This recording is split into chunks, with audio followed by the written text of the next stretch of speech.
Am I allowed to eat today? When my grandson whispered those 5 words, my world shattered, and my 32 years of CPS training instantly kicked back into high gear. Now, I won't stop until I've dismantled the monster hiding in my own family to save this boy. Before continuing, write where you are from or what time it is. The phone on my nightstand didn't just ring, it screamed into the silence of a Tuesday morning at 8 sharp. My coffee mug stopped halfway to my lips, the steam curling against my face like a warning. Nobody called me this early anymore, not since the house grew quiet and the retirement plaques started gathering dust in the hallway. I set the mug down on the coaster, my heart thumping a jagged rhythm against my ribs. Wyatt, it is Clyde. Look, I need a favor, big one. My son-in-law's voice was like a serrated blade, cutting through the morning fog with a frantic energy that made my skin prickle. I didn't even have time to say hello before he kept going.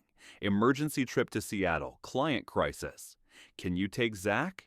Just a week, maybe less. A warmth I hadn't felt in months spread through my chest, chasing away the chill of the empty kitchen.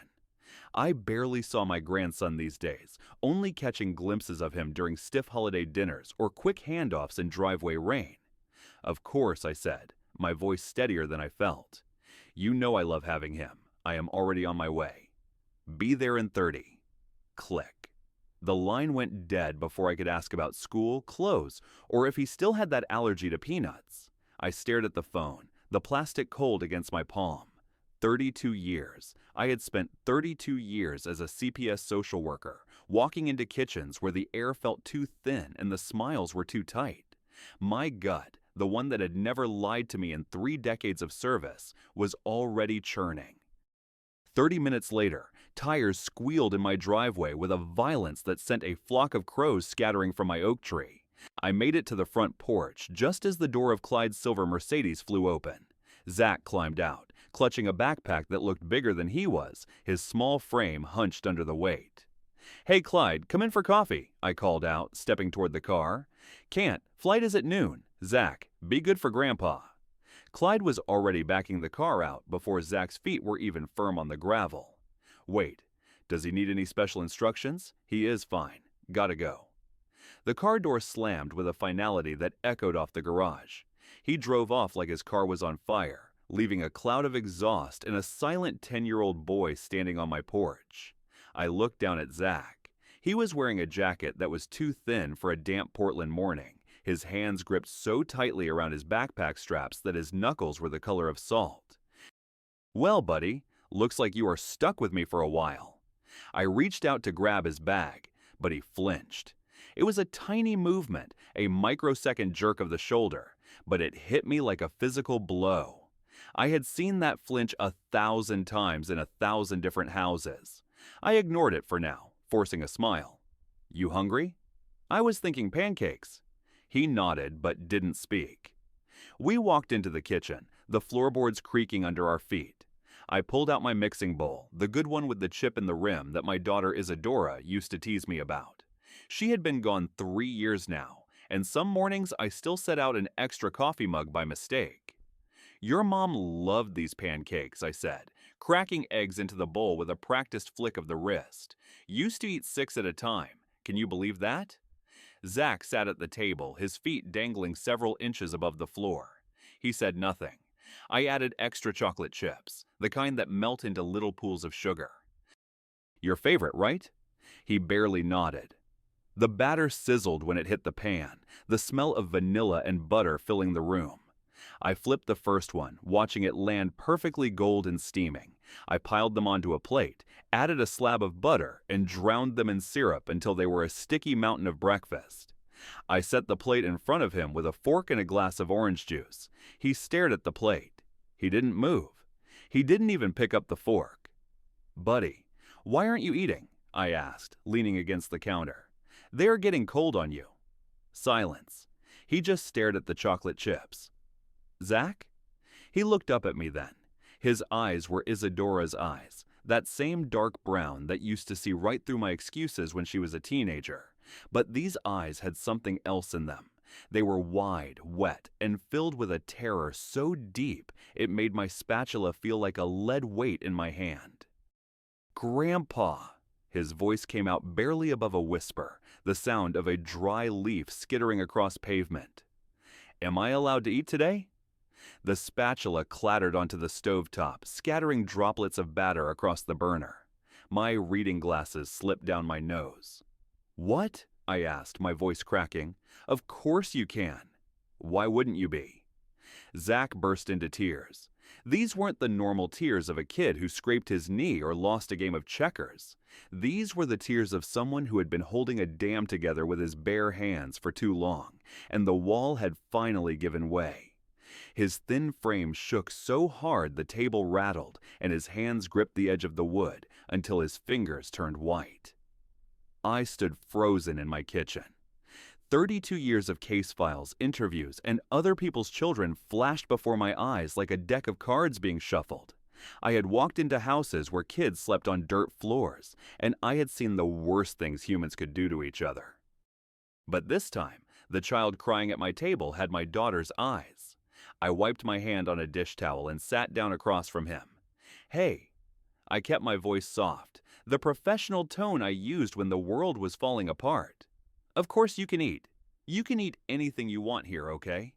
He looked at the pancakes like they might disappear, like a ghost that would vanish if he blinked. "Go ahead, buddy. I made them for you."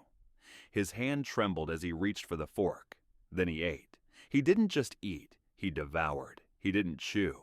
He shoved the food into his mouth with a desperation that made my stomach turn over. Syrup ran down his chin, and he gasped for air between bites, his eyes darting toward the kitchen door every few seconds. He demolished those pancakes like he was training for a competition, but I knew better. I knew exactly what I was looking at. I poured more juice, my own hand shaking so much I had to grip the pitcher with both hands. "These are good, buddy. You want more?" He nodded, a mouthful of chocolate and syrup already being swallowed whole. "When is the last time you had pancakes?" I asked, trying to keep my voice light, like we were just talking about the weather. Long time. What do you usually have for breakfast?" There was a pause. A long, heavy pause where the only sound was the hum of the refrigerator. "Sometimes cereal," he whispered, looking down at his empty plate. If what?" Zach's voice dropped so low I had to lean in to hear him. If I did my homework right and my room is clean and I didn't talk back, my knuckles went white on the table. And if those things aren't perfect. Then I wait till lunch at school. I stood up and slid 3 more pancakes onto his plate. I watched him attack them again. I started counting in my head. 6 pancakes. 7. When was the last time this kid ate a full meal? "Does Dad check your homework?" I asked, every night. If I get something wrong, he says I didn't try hard enough. And then? No dinner. To teach me to focus better, I took a sip of my coffee. It had gone ice cold, but it felt like acid in my throat. How often does that happen? Zach started counting on his sticky fingers, his brow furrowing in concentration. Maybe 3 times a week. The mug nearly shattered in my grip. I set it down carefully, my mind already racing through the protocols I had memorized decades ago. When Zach lifted his arm to wipe his mouth with his sleeve, the fabric rode up. There, on the pale skin of his upper arm, were the marks, bruises, finger-shaped. Someone had grabbed him hard enough to leave a map of violence that had already faded to a sickly yellow-green. Old bruises, plural. I kept my voice gentle, even though I wanted to scream until the windows broke. "Why don't you go take a shower, buddy? Your backpack is by the door. Take your time. Use all the hot water you want." He nodded and slid off the chair. He paused at the doorway, looking back at me with those big, dark eyes. "Grandpa? Yeah?" "Thank you for the pancakes. Anytime, Zach. Anytime you want." I waited until I heard the bathroom door click shut. I waited until the sound of the shower started running. Then I moved. I didn't head for the phone. I headed for the living room, to the shelf where my camera collection lived.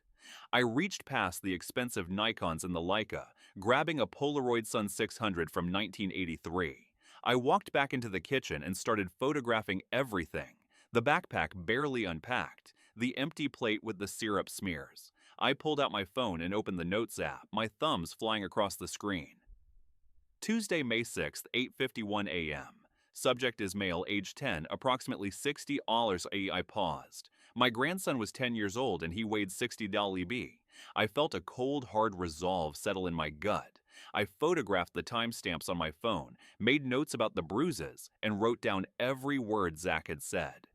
Then I sat at the table and looked at the phone. My son, Isaac, was in Japan. It was 3 out in the morning there. I didn't care. I dialed his number. The phone rang 6 times. Dad, what is wrong?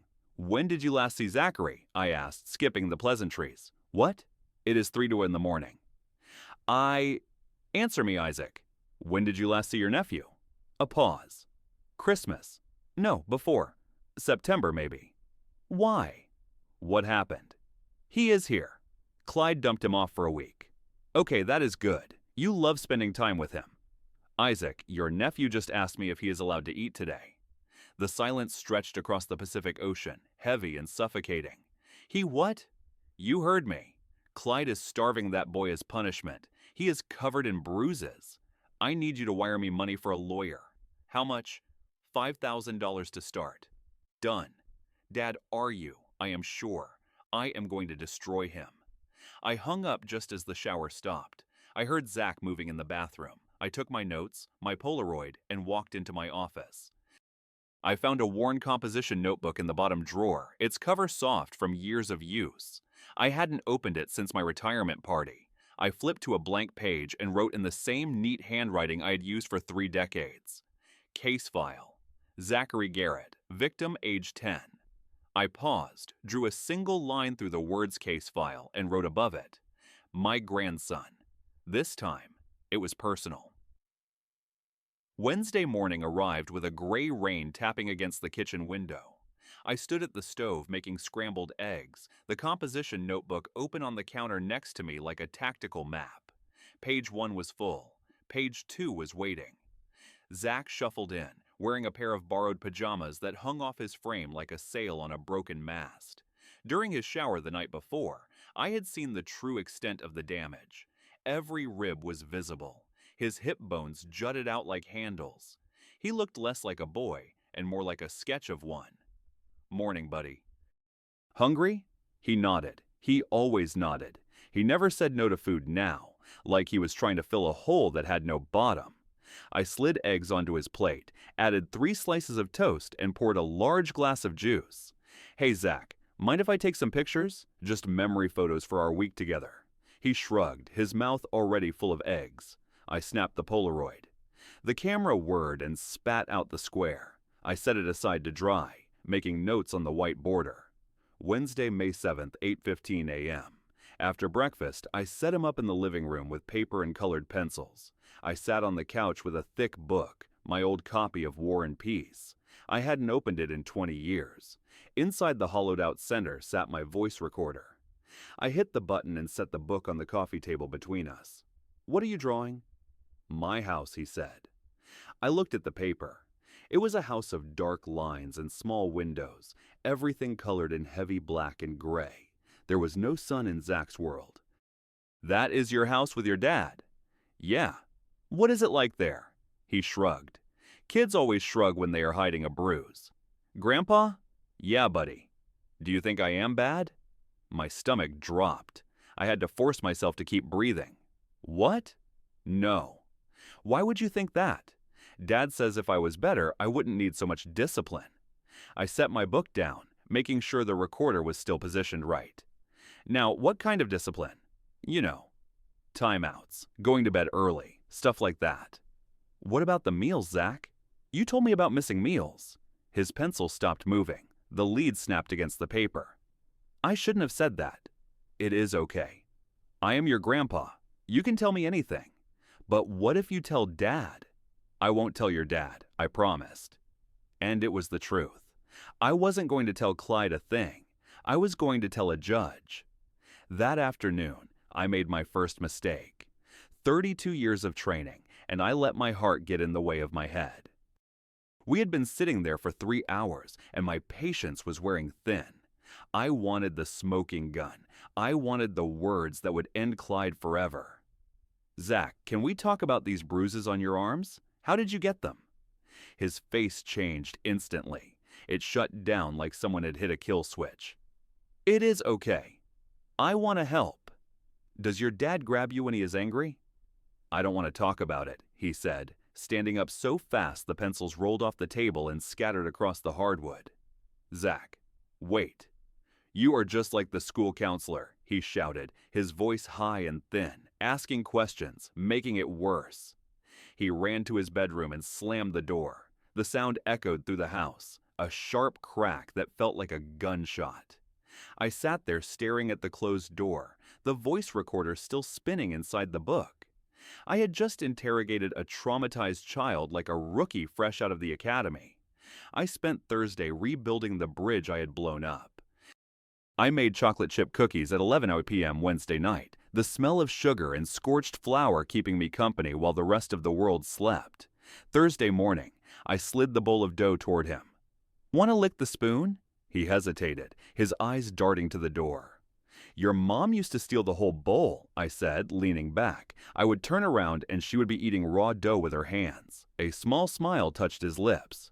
Progress. Really? Really? Drove me crazy. We baked together. I didn't ask about bruises. I didn't ask about Clyde. I just stood next to him while he dropped dough onto the sheets. I let him eat 3 cookies straight from the oven, the chocolate smearing across his cheeks. Friday morning, I made the call I had been dreading. Yolanda Pierce had been my supervisor for a decade before I retired. She was the kind of woman who drank her coffee black and didn't believe in excuses. Yolanda, it is Wyatt Coleman. Wyatt, I haven't heard from you since the party. What is going on? I need advice, I said, staring at the stack of Polaroids on my desk. Unofficial. How unofficial? The victim is my grandson. The line went silent for 3 heartbeats. Oh no, Wyatt, tell me. I explained it all. The pancakes, the 60 pounds, the finger-shaped bruises, the locked cabinets. You are documenting everything? She asked. Like it is 1995 and I'm still carrying a badge. Good. No, Wyatt, listen to me. Family cases are a nightmare. The system bends over backwards to keep kids with blood relatives. You need ironclad evidence, and even then, they will see you as a biased grandfather-in-law. I have enough, I said, my voice hardening. Be careful, Wyatt, and don't interrogate the boy. You know better. I know now, I whispered. By Saturday, Zach was talking again. We were in the backyard, the sun finally breaking through the clouds. He was drawing again, but this time there was a dog in the picture. We didn't have a dog. Grandpa? Yeah? Dad says I am too sensitive. That mom made me weak. I felt my jaw clench so hard it ached. What do you think? I think I just miss having dinner. Tell me about that, I said, keeping my eyes on the garden. If I cry, that is being weak. Weak means no dinner. If I leave my shoes in the wrong place, that is being sloppy. Sloppy means no breakfast. How often does that happen? A lot. He has rules for everything. Sunday evening, I spread the evidence across my desk. 14 Polaroids of bruises, 7 audio recordings, a food journal that showed a kid eating until he looked sick because he was scared there wouldn't be more. The stack was 3 inches thick. Clyde would be back in 48 hours. I picked up my pen and pulled a CPS intake form toward me. My hand didn't shake. I wrote Clyde's full name in the box labeled Alleged Perpetrator. Tuesday morning, the silver Mercedes pulled into my driveway at 9 Guanwa sharp. I watched from the window, taking a deep breath that tasted like old paper and cold coffee. I opened the door. Morning, Clyde. Come on in. Can't. Running late. Zach, let's go. Zach appeared with his backpack, moving like a prisoner walking to a gallows. I knelt down and pulled him into a hug. He clung to me for an extra second, his small hands digging into my sweater. Can I come back soon? He whispered into my shoulder. Anytime, buddy. You know that. Zach, car now, Clyde shouted from the driver's side. I stood on the porch as they drove away. I didn't wave. I waited until the taillights disappeared. Then I went inside and called Winnie. Winnie Sutherland had lived across the street for 40 years. She kept binoculars on her windowsill and missed absolutely nothing. "Wyatt, what a surprise," she said when I walked onto her porch 10 minutes later. "Winnie, I need to ask you about my son-in-law." Her expression changed instantly. "I wondered when you would ask. You have noticed things?" "Hard not to," she said, pointing through her lace curtains toward Clyde's house. "That boy sits outside a lot, alone. Even when it is freezing. How often? A few times a week. And I hear the yelling. The walls are thin in these old houses. It is angry yelling, Wyatt, the kind that makes me turn up my TV so I don't have to hear it. Anything else?" She hesitated, taking a sip of her tea. "About a month ago. It was late, maybe 10ish at night. I saw that little boy on the porch in his pajamas crying. He tried the door handle over and over. It was locked. Was Clyde there? The door stayed shut for 20 minutes before it finally opened and the boy went inside. I almost called someone, Wyatt, but I thought, who would listen to an old woman? I will, I said. Wednesday morning, I drove to the CPS office downtown. The waiting room was filled with the smell of floor wax and broken dreams. I walked up to the desk and handed over the folder. "I want to file a report," I said. Yolanda stood in her office doorway. "Wyatt, you came. I told you I would." She took the folder and started flipping through the Polaroids.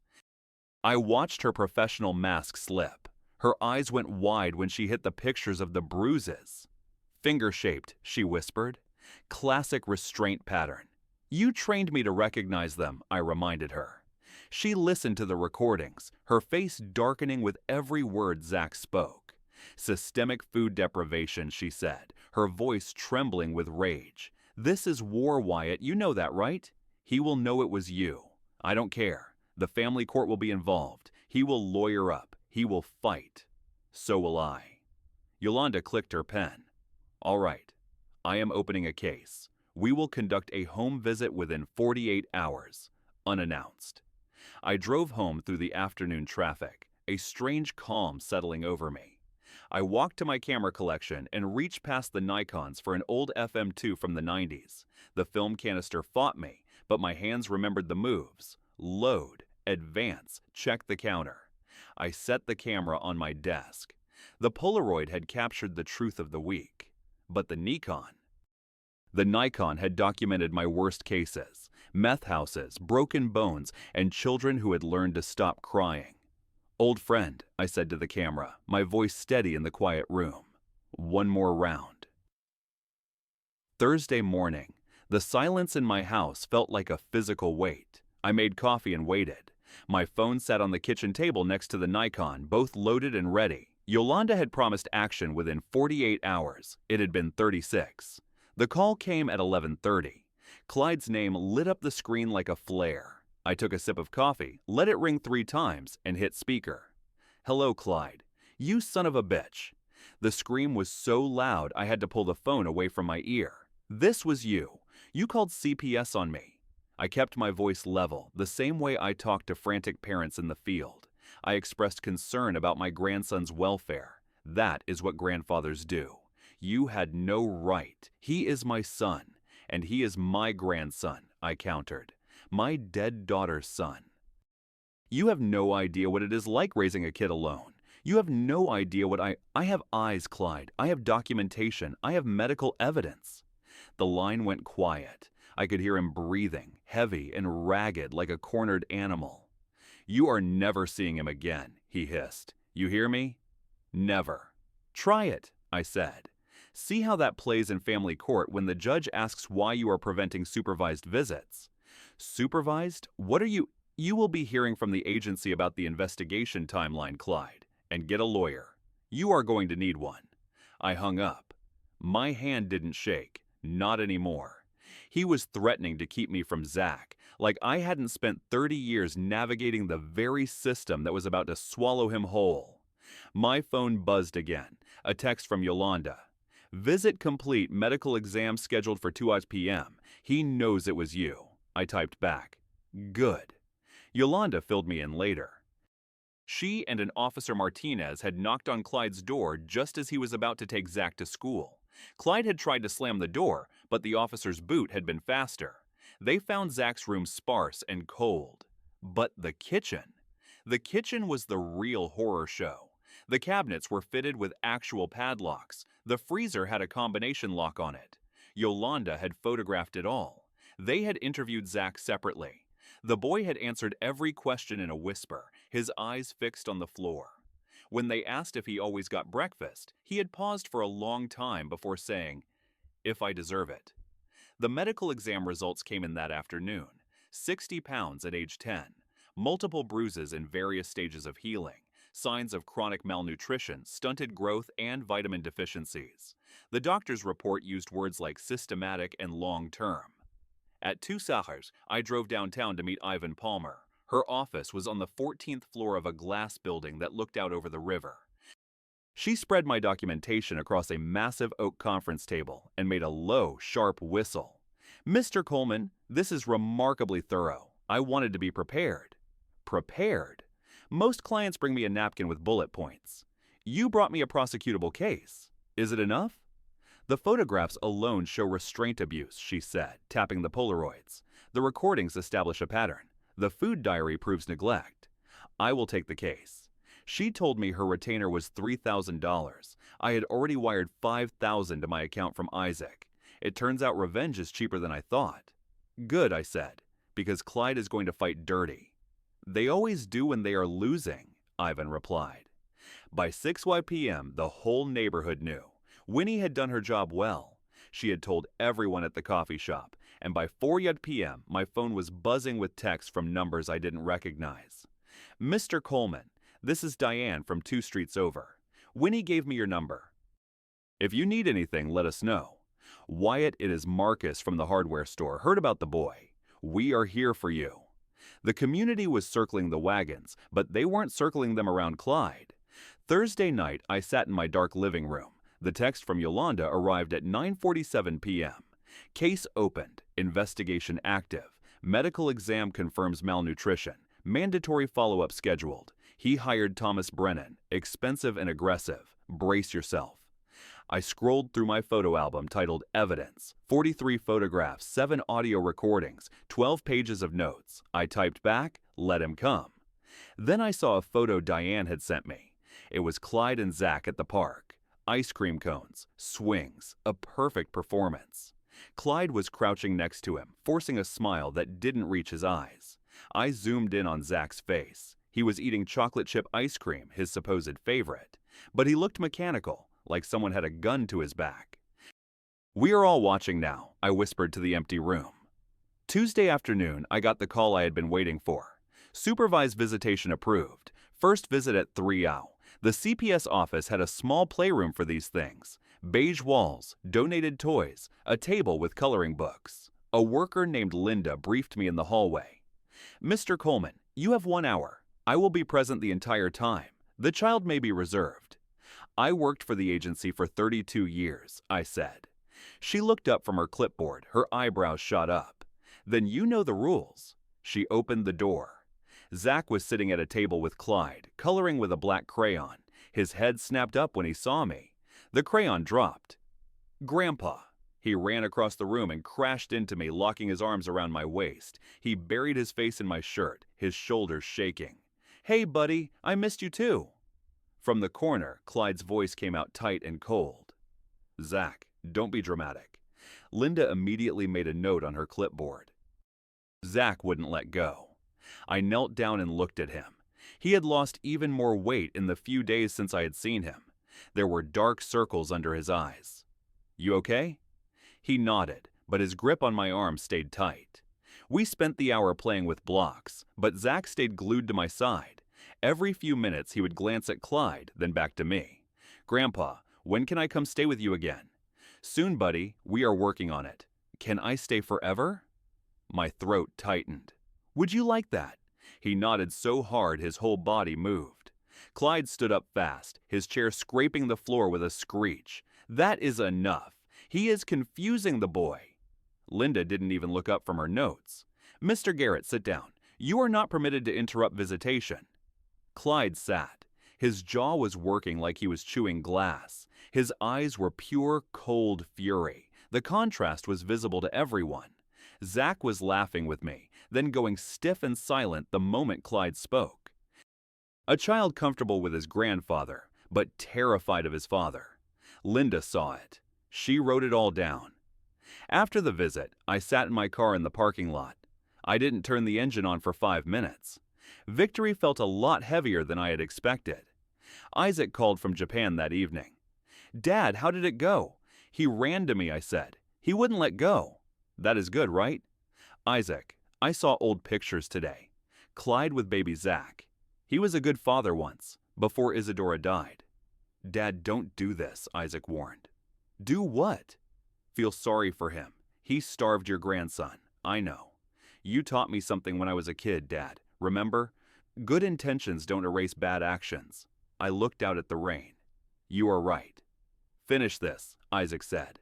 I hung up and pulled the old photo albums from the closet. There it was. Zach's first birthday. Clyde holding him, both of them laughing. Isadora in the background, glowing. Clyde looked so young, so happy.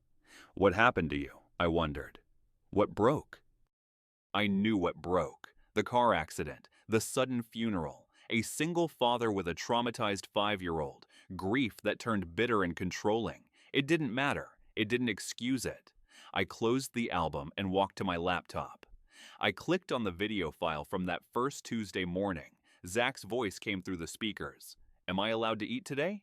That was what mattered. Wednesday afternoon, a certified letter arrived, a hearing notice for the matter of Zachary Garrett. August 18th. I photographed it and sent it to Isaac. Finish line in sight. Then my phone buzzed with an unknown number. "Mr. Coleman, this is Thomas Brennan, Clyde's lawyer. We should talk. My client is willing to negotiate shared custody." They were blinking first. I deleted the message and texted Ivan instead. "They are blinking." "Let them panic," she replied. I walked to my camera collection. The Nikon was ready. August was 2 months away. I wasn't done documenting yet. The weeks leading up to August felt like a slow-motion car crash. I spent my days gathering statements and my nights reviewing the evidence. Every time I thought I had enough, I found another detail that made my blood run cold. Friday evening, late June, I was sitting at my dining table with a yellow highlighter. The doorbell rang at 7:30. I wasn't expecting anyone. I peered through the window and saw a woman in a tailored business suit holding a briefcase. I opened the door. "Yes?" "Wyatt Coleman? I am Cecilia Garrett, Clyde's sister." My hand tightened on the door frame. "I have nothing to say to you." "That is unfortunate, because I have quite a bit to say to you," she said, brushing past me into the house. "Excuse me, you can't just—" "I am a family law attorney, Mr. Coleman. I know exactly what I can and can't do. Sit down." She walked into my living room like she owned the mortgage. She set her briefcase on the coffee table with a decisive click and slid a folder across to me. "Recognize this?" I opened it. The air left my lungs. It was my old disciplinary file from 3 years ago. The complaint that had almost ended my career. "Where did you get this?" "Public records," she said, her voice like ice. "A disciplinary complaint filed against you while you were still with CPS. You were accused of exceeding your authority and manipulating evidence. That was dismissed. I was cleared." Dismissed isn't the same as innocent, is it? She remained standing, a deliberate power move. "You are a grandfather with an axe to grind and a history of questionable judgment. I was protecting a child. Or were you pursuing a personal vendetta? The family in that case alleged bias. Sound familiar?" I stood up so fast my chair scraped the floor. "Get out of my house. I am not finished. My brother is many things, but he is still Zachary's father. And you are vengeful. I have documentation. Medical evidence. And I have this," she said, tapping the folder. "I have proof that you can't separate personal feelings from professional objectivity. I am filing for custody myself as a neutral third party." The room tilted. "You can't. I can. And I will prove that neither you nor my brother are fit guardians. Clyde is abusive. You are vengeful. Zachary deserves better than both of you. He doesn't even know you. Better a stranger who wants to help than a grandfather using him as a weapon." The words hit me like a physical blow. I sat down hard. "The court date is August 18th, she said, closing her briefcase. "One more thing. Your daughter, Isadora, She wouldn't want this. Don't you dare. She loved my brother once. They built a family, and you are tearing apart what is left of it. He is starving her son, and you are using her son as ammunition. Which one of you is worse? She left. The door clicked shut, leaving me in a silence that felt like a grave. I stood motionless for 10 minutes before I poured a glass of whiskey. My hand shook so much the liquid spilled on the counter. Seeing my own file was surreal. It was like reading my obituary while I was still alive.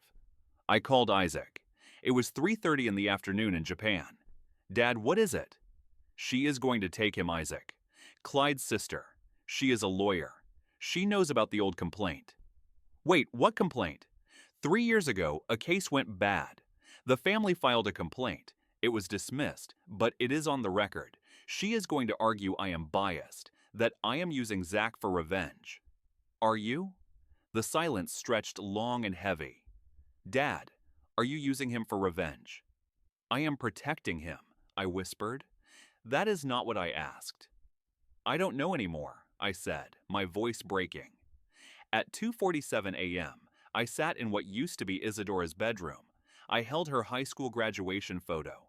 She had a huge smile. Baby girl, I don't know what you would want me to do, I whispered. My phone buzzed. A text from Isaac. Flight booked. Land Saturday 8:12 p.m. We need to talk about this. Then another text from Yvonne. Researching Cecilia Garrett. She has won 14 custody cases in 5 years, never lost one. Through the window, I could see Clyde's dark house across the street. Somewhere in there, Zach was sleeping. The disciplinary file sat on the table. The red dismissed stamp was visible even in the dim light. Dismissed wasn't innocent. She was right about that. My phone lit up one more time. An unknown number. Think carefully, Mr. Coleman. You are playing with a child's life. CG. I stared at it until the screen went dark. Saturday morning, I sat in Ivan's conference room. Isaac had flown in overnight and looked exhausted, but he was alert, taking notes. Ivan spread documents across the table like battle plans. All right, let's be clear, she said. Cecilia is going to argue that both of you are unfit. We need to prove you are the only good option. How do we do that? Isaac asked. We disqualify her. She lives in Seattle. She is single, no children. She has met Zachary maybe 3 times in his life. Is that enough? I asked. No. We also need to bury Clyde so deep he can't recover. More evidence, witnesses, financial records, everything. I spent Monday making phone calls, 32 years of connections, all activated at once. I called Martin Thompson in records. Martin, I need a favor, unofficial. Those are always the best kind, he sighed. What do you need? Financial records. My son-in-law. I need to know if there is financial stress. Wyatt, I can't just pull... This is about my grandson. The CPS case. Give me 48 hours. Wednesday morning, my phone buzzed. A text from Yolanda. Got Clyde's financial records. Holy hell, I called her immediately. That bad? $5,000 in medical debt, she said. Collections. Behind on the mortgage. His credit is destroyed. My stomach dropped. From Isadora's death, every cent. Hospital bills, ambulance. They tried to save her for 6 hours. It all added up. I sat down hard. He has been drowning. It didn't excuse the abuse, but it explained the pressure. Tuesday afternoon, I visited Dr. Marcus Webb, Clyde's therapist from 3 years ago. Dr. Webb, I am Wyatt Coleman. I know you can't discuss patients, but Clyde was your patient after my daughter died. Was there anything in his background that might explain why he would do this? The doctor chose his words carefully. Hypothetically, if someone showed signs of repeating patterns from their own childhood. Discipline through deprivation. Isolation as punishment. My stomach turned. His father did this to him. I didn't say that, the doctor said. But generational trauma is very real, Mr. Coleman, and very hard to break. I drove home in silence, gripping the steering wheel too tight. Wednesday and Thursday, I collected neighbor statements. Winnie organized it like a military coup. By Wednesday night, I had 5 statements and 3 offers to testify. We gathered in Winnie's living room. Robert Murphy's hand shook as he spoke. I heard him yelling at that boy at least once a week. I saw Zachary sitting on the porch in February, Diane added. It was 38 degrees out. He wouldn't let the boy play with others, Winnie said they were bad influences. Will you all testify? I asked. They looked at each other and nodded. That little boy needs someone fighting for him, Robert said. Friday, I met with Zach's teacher, Mrs. Brennan. She pulled his file across the desk. He has lost weight since September, she said. Noticeably, he hoards snacks from lunch. He won't throw anything away. Did you report it? I mentioned it to the counselor, but the father said Zachary was just a picky eater. She clenched her jaw. I should have pushed harder. He flinches, Wyatt. If I move suddenly to hand him a paper, he jerks away. Will you testify? Absolutely. Friday evening, Isaac and I laid everything out. The stack had grown to 5 inches. Financial records. Therapy hints. 12 neighbor statements. School documentation. Dad, look at this, Isaac said. We have everything. Financial pressure, trauma background, a dozen witnesses. Her case doesn't stand a chance. Maybe, I said, staring at the therapist's card. Isaac, did you hear what he said? Clyde's father did this to him. So? So he is not just a monster, he is a victim too. I spent 32 years breaking these cycles, and now I am using one victim's trauma to take away his son. I am not solving anything. I am just continuing it. Isaac slammed his hand on the table. No, you are stopping it with Zach. That is how it ends. I looked at my son. You are right. I know I am right. Finish this. My phone buzzed. A text from Cecilia. I have retained a child psychologist. She will evaluate Zachary and recommend the best placement. See you in court. Smart, dangerous. I forwarded it to Ivan. Then another text came from an unknown number.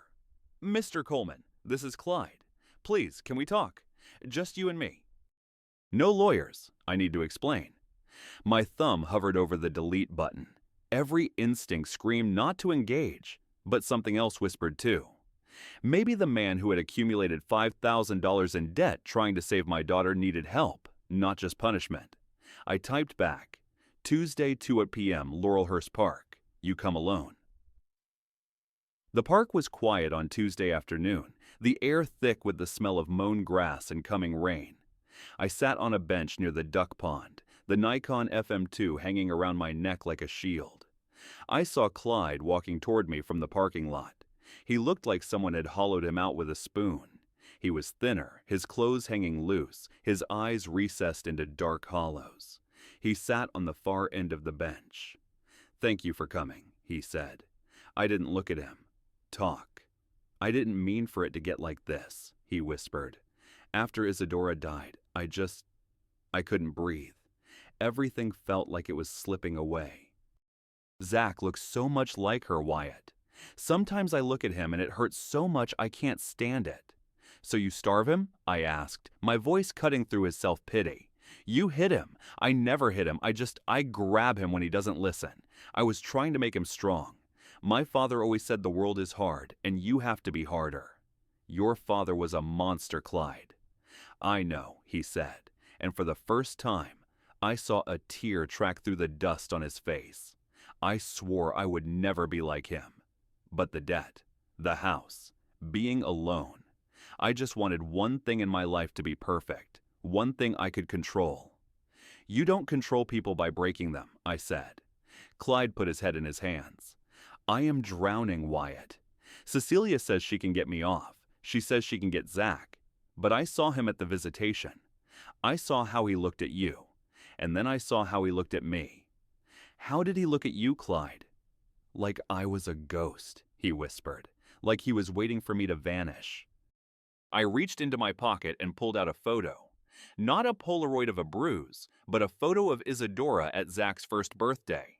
I set it on the bench between us. She loved you, I said, and she loved that boy. If she could see what you have done to him, it would kill her all over again. Clyde let out a jagged, broken sob. I know. Then stop, I said. Stop fighting. Let him come to me. Cecilia won't let me. She says it is about family honor now. She is using me to build her own reputation. Then fire her. He looked up at me, his eyes red and desperate. If I do, I lose everything. You have already lost him, Clyde. The only question left is how much more of him you are going to destroy. He stood up, his legs shaking. I have to go. Clyde? He stopped but didn't turn around. Get help. Real help. I watched him walk away. I didn't record the conversation. I didn't need to. I saw the truth in the way he moved, a man who had become the very thing he feared. August 18th arrived with a heat wave that made the asphalt shimmer. Multnomah County Family Court was a labyrinth of beige hallways and fluorescent lights. I sat next to Ivan at the petitioner's table. Across the aisle, Clyde sat with Cecilia. He wouldn't meet my eyes. Judge Iris Caldwell entered the room. She was a woman who looked like she had seen everything and believed none of it. This is a custody hearing regarding the minor child, Zachary Michael Garrett, she announced. Mr. Coleman seeks custody. Mr. Garrett is the biological father. Ms. Garrett has filed as a third party. Let's proceed. Cecilia stood first. She was a shark in a high-end suit. Your Honor, Wyatt Coleman presents himself as a concerned grandfather, but he has a history of overstepping boundaries. She presented my disciplinary file like a trophy. 3 years ago, he was accused of abuse of power. He weaponized CPS procedures then, and he is doing it now. He is using his grandson as ammunition to destroy my brother. I felt the eyes of the room on me. I felt the weight of that old mistake pressing down on my shoulders. Yvonne stood up, her voice calm and steady. Your Honor, Ms. Garrett wants you to focus on a dismissed complaint. I want you to focus on a 10-year-old boy who asked, "Am I allowed to eat today?" She started laying the Polaroids on the evidence table. 1, 2, 3. Finger-shaped bruises, the food diary, the recordings. Mr. Coleman's manipulation, as she calls it, consisted of documenting abuse and reporting it. Winnie took the stand first. She was wearing her best floral dress, her hands shaking as she read from her notes. I saw that little boy sitting outside alone in February. It was 38 degrees. He was crying on the porch, trying the door handle. It was locked. What time was this? The judge asked. 10 p.m., Winnie said, her voice breaking. He was in his pajamas. I'll regret not calling sooner for the rest of my life. Mrs. Brennan, the teacher, came next. Significant weight loss. He hoards food. He flinches when I move suddenly. That is not normal behavior for a 10-year-old. Yolanda testified about the locked cabinets and the freezer with the combination lock. I watched the judge's face harden with every word. Then came the audio from Zach's interview. It was played in a closed session, the sound piped into the courtroom. Sometimes I get dinner, Zach's voice whispered through the speakers. Only if I didn't mess up. What happens if you mess up? The psychologist asked. No dinner. Sometimes no breakfast either. Are you scared of your father? Yes. The word hung in the air, cold and final. Clyde took the stand last. His hands trembled so much he had to set his water glass down. Ivan stepped toward him. Mr. Garrett, you admit you withheld meals? It was discipline, he said, but his voice lacked conviction. Kids need structure. They also need food, Ivan snapped. Your father raised you the same way, didn't he? He was teaching me to be strong. And you are repeating the same abuse on your son. Clyde broke then. He didn't just cry. He disintegrated. I swore I would never be like him. I loved my son. I was trying to make him strong. I became him. I became my father. He covered his face with his hands, his shoulders heaving. I didn't mean to. Judge Caldwell called a recess. I walked out into the hallway and sat on a bench. Isaac put a hand on my shoulder. You okay, Dad? I just listened to my grandson describe being starved, I said. I watched a man destroyed. I don't feel victorious. You feel human, Isaac said. That is different. The judge deliberated for 1 week. I spent those 7 days in a state of suspended animation. I didn't sleep. I didn't eat much. I just waited. Monday, August 25th. The judge's chambers. I've reviewed the evidence, Judge Caldwell said. This is clear systematic abuse and neglect. Zachary showed malnutrition. He lived in fear. Mr. Garrett, your own trauma doesn't excuse inflicting the same on your child. She turned to me. Mr. Coleman, I am granting you full legal custody. My hands gripped the chair arms. Relief and terror hit me at the same time. However, she continued, looking at Clyde, If you complete 6 months of intensive therapy, I will consider supervised visitation, not custody. Visitation. Clyde's head dropped. He didn't fight it. Ms. Garrett, your motion is denied, the judge added. Insufficient relationship with the child. Cecilia's briefcase snapped shut. She walked out without looking at her brother or me. Outside the courthouse, Isaac hugged me. You did it, Dad. Yeah, I said, loosening my tie. I did it. But as I looked at the long road ahead, I realized the real work was just beginning. I was 68 years old, and I was about to raise a traumatized 10-year-old boy. Zach moved in that weekend. His entire life fit into 3 cardboard boxes. The first night, a scream woke me at 2 a.m. I rushed into his room.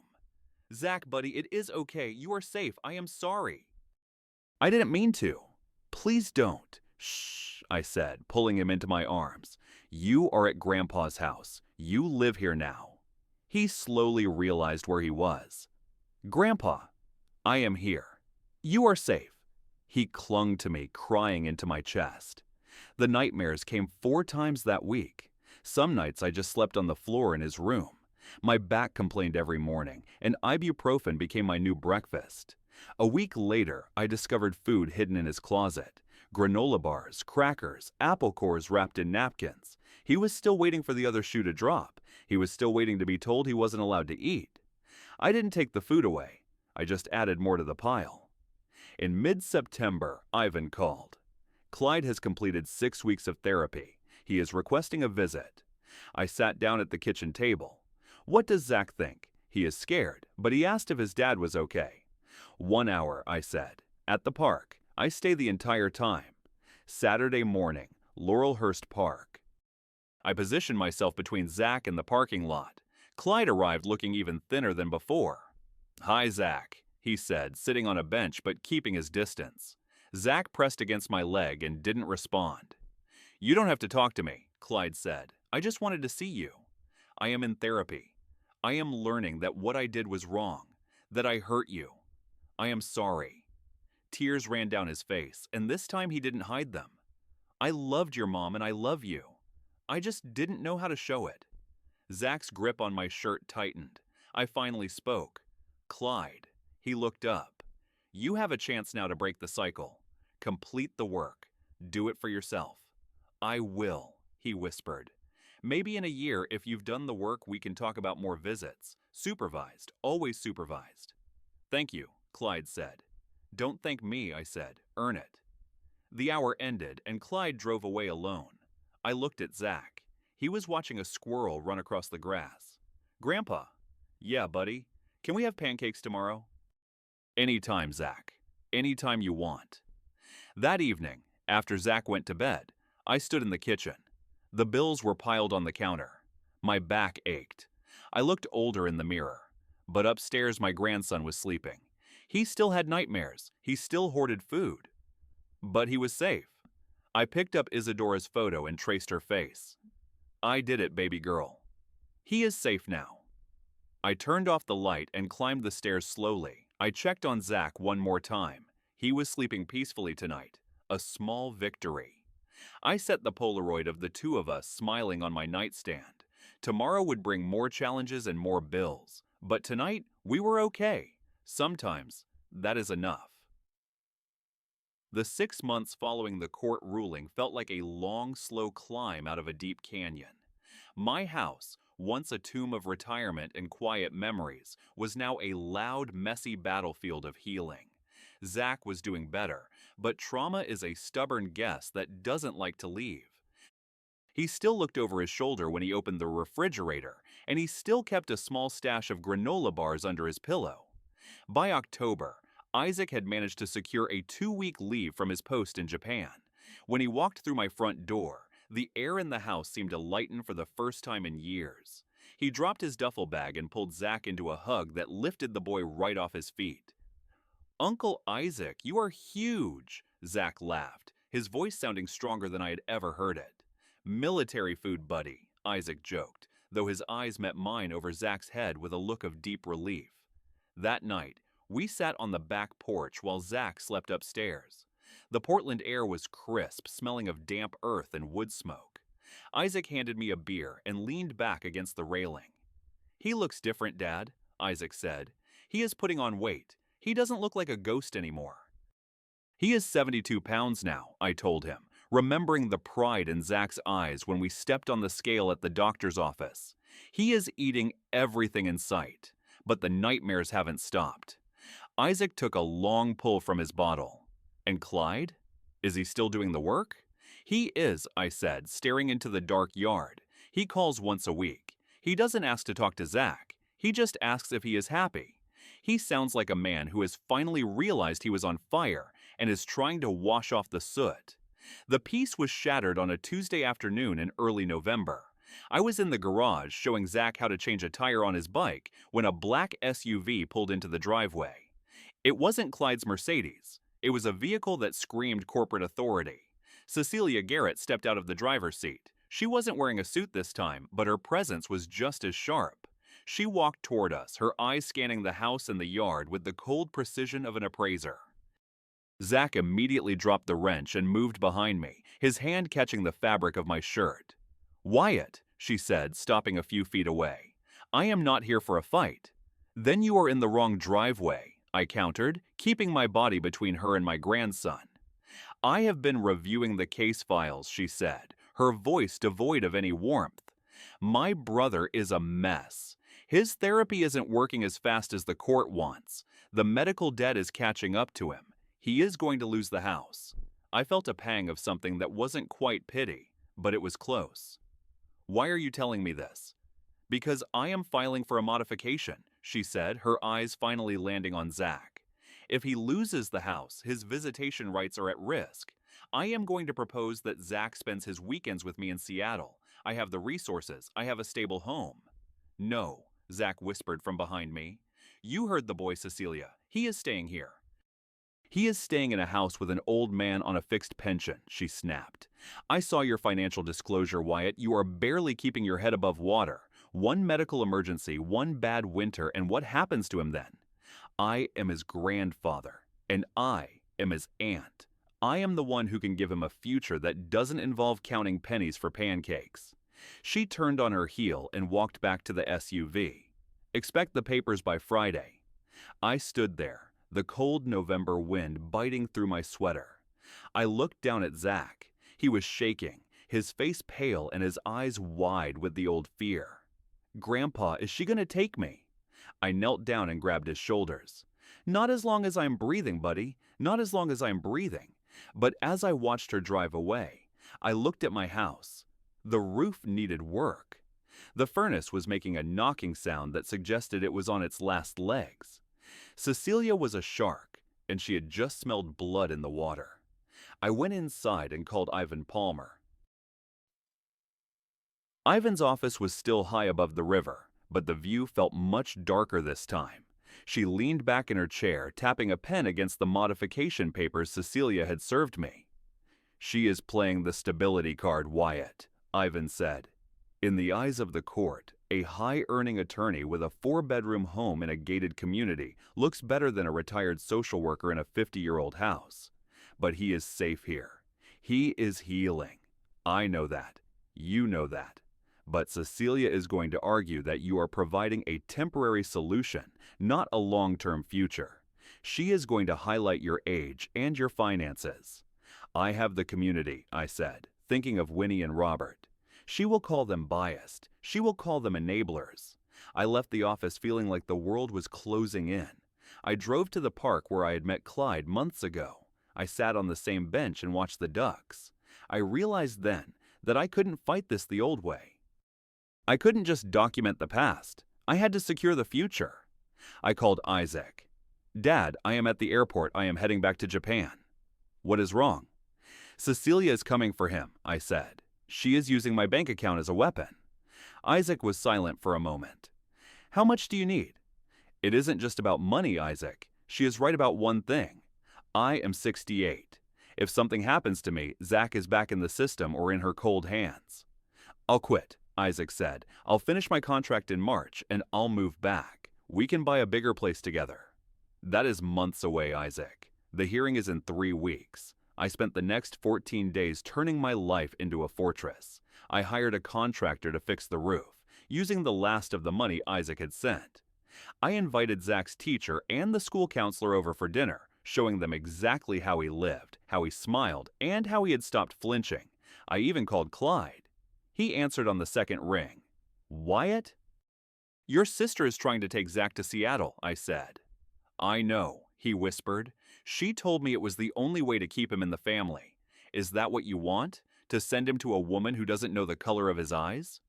No, Clyde said, and he sounded like he was crying. But I am losing everything, Wyatt. The bank is foreclosing. I am a failure. You were a failure when you starved him, I said, my voice hard as stone. You can be a father now by doing the right thing. Stand up in court and tell them he belongs with me. He didn't answer. The line went dead. The day of the modification hearing was cold and bright. Cecilia was in top form, presenting spreadsheets of her income and photos of the private school she had already picked out for Zach in Seattle. Your Honor, she said to Judge Caldwell, my nephew deserves a life of opportunity. Mr. Coleman is a hero for what he did, but he is a man of limited means and advancing age.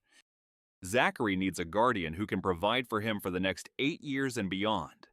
Judge Caldwell looked at me. Mr. Coleman, what do you have to say? I stood up. I didn't have spreadsheets. I had a small, worn-out composition notebook.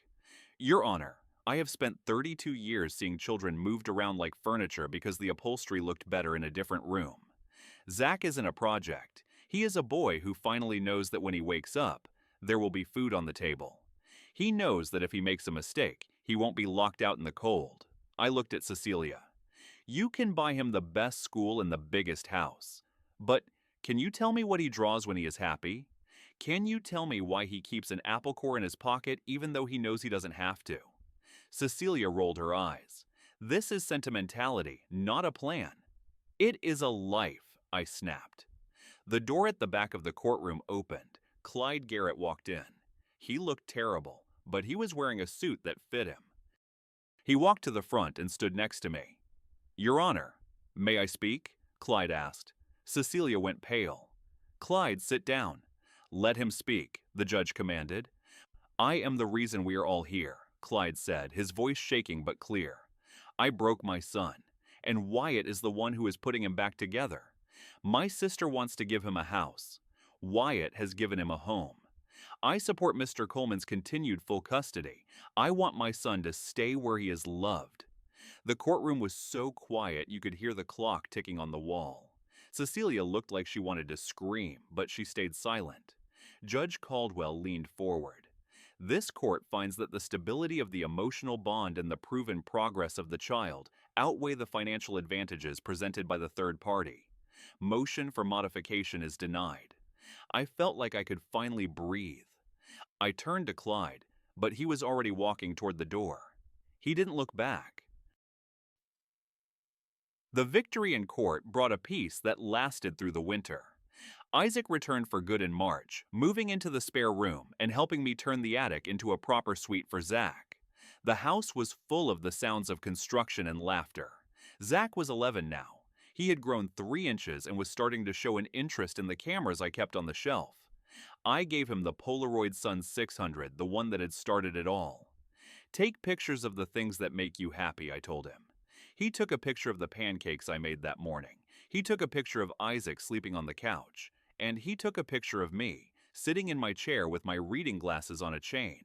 But the past wasn't entirely finished with us. In April, a package arrived on the porch. No return address. Inside was a stack of legal documents and a check for $1,000. There was a note on top, written in Clyde's messy scrawl. I sold the car and the jewelry Isadora left me, it said. The house is gone. I am moving to a facility in California to continue my treatment. This is for Zach's college. Tell him I am trying to be the man his mother thought I was. I showed the check to Isaac. What do we do? We put it in a trust, Isaac said. It is the first thing he has done that didn't have a price tag attached. The final test came in May, 1 year to the day since Zach had first arrived on my porch. I decided it was time. I asked Zach if he wanted to go see the old house. He was quiet for a long time. Then he nodded. I want to see if my tree is still there. We drove across town to the neighborhood where Clyde had lived. The silver Mercedes was gone, replaced by a sensible minivan in the driveway. A new family lived there. There were toys on the lawn and a bright yellow slide in the backyard. Zach stood on the sidewalk, looking at the porch where he had once sat shivering in his pajamas. He looked at the window of his old room. "It looks smaller," he said. "It is," I told him, "because you are bigger now." He pulled the Polaroid out of his pocket and snapped a photo of the house. Then he did something I didn't expect. He walked to the trash can on the corner and dropped the photo inside. "I don't need to remember that part anymore," he said, walking back to the car. That night, we had a small celebration. Winnie and Robert came over with a cake that had one candle on it. "What is the candle for?" Zach asked. "For your first birthday with us," Winnie said, wiping her eyes. Zach blew it out, and for the first time, there was no hesitation in his eyes. There was no fear of what would happen tomorrow. He ate his cake, he laughed at Isaac's stories, and when it was time for bed, he didn't check the closet for hidden food. I sat in the kitchen after everyone had left. I looked at the composition notebook on the table. The case was closed. The boy was home. I felt a phantom weight on my hip, the ghost of the badge I had carried for 30 years. I realized I had finally closed the most important file of my life. Spring turned into a vibrant Portland summer, the kind where the roses in the garden seemed to glow in the twilight. Zach was thriving. He had joined a local soccer team and spent his afternoons practicing his footwork in the backyard with Isaac. I watched them from the porch, my camera in hand, capturing the blurred motion of a boy who was no longer afraid to run. One evening, as the sun was dipping below the horizon, Zach came and sat next to me on the steps. He was sweaty and dusty, smelling of grass and sunshine. "Grandpa? Yeah, buddy? I had a dream about Mom last night," he said, staring at his sneakers. "Was it a good dream?" "Yeah. We were at the beach." She was laughing. "She told me she was glad I was with you." I reached over and put my arm around his shoulders. He didn't flinch. He leaned into me, his head resting against my arm. "I think she is very glad, Zach." Isaac walked over, wiping his forehead with a towel. "You guys ready for dinner?" "I am starving." Zach jumped up. "I'll race you to the kitchen." I watched them disappear through the screen door. I stayed on the porch for a few more minutes, listening to the sounds of my family, the clatter of plates, the hum of the refrigerator, the easy, comfortable banter between a man and his nephew. I picked up the Polaroid Zach had taken of me weeks ago. I looked at the old man in the photo. He looked tired, yes. His hair was thinner and the lines around his eyes were deeper. But he was smiling a real smile, one that reached his eyes for the first time in years. I walked inside and set the photo on the mantle, right next to the picture of Isadora. We had pancakes for breakfast the next morning, just like we did every Sunday. I piled them high on Zach's plate, and he didn't ask if he was allowed to eat. He just grabbed the syrup and started pouring. I am 69 now. My knees ache when it rains, and I have to take things a little slower than I used to. But when I look at Zach, I know that every ache and every sleepless night was worth it. I see a boy who is confident, kind, and whole. I see the cycle of trauma finally broken, replaced by a legacy of love and safety. The Nikon FM2 sits on my desk, a relic of a career spent in the shadows. But the Polaroid Sun 600 sits on Zach's nightstand, a tool for a future he is building one memory at a time. As I watched him head off to school on a bright Monday morning, his backpack properly fitted and his head held high, I realized that the horrific discovery I had made a year ago wasn't the end of his story. It was just the beginning of ours. I closed the door and went to make a fresh pot of coffee. The house was quiet, but it wasn't empty. It was full of life. And for an old man like me, that is the greatest victory of all. If this story resonated with you, leave a like and consider subscribing. You can also drop any comment below, even just one word. Maybe tell me where you're watching from, or what time it is right now. Sometimes one word is enough to say you were here.